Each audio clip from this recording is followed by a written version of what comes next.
Welcome to the Learning Pines YouTube. We hope this video helps. You've initiated the transfer, so begin by gathering the tracking or receipt ID and the exact amount. Next, sign into your PayPal account or open the Xoom app. Make sure two-factor authentication is available. Once logged in, go directly to Recent Activity or the Track Transfer page and enter the transaction number or recipient details. This gives you the live status. If you don't see the transfer, refresh and double-check the ID. Small typos are common and block results. Now that you have the transaction open, interpret the status language. Pending means processing, in transit means with the payout partner, completed means delivered. Make sure to verify the payout method because bank transfers versus cash pickup have different timelines.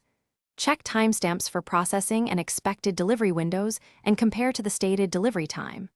Also note fees and any reference codes shown. These are essential if you call support. If updates stall, try switching network or reloading to force a Finally, confirm with the recipient that the funds arrived and ask for the confirmation time or photo of payout receipt.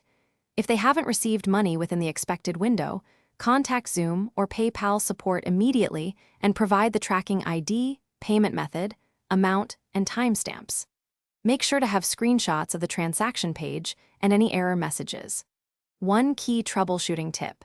If status reads completed but recipient lacks funds, request payout partner proof and escalate with the reference code. This evidence speeds resolution. Thanks for watching. Consider subscribing if we helped you.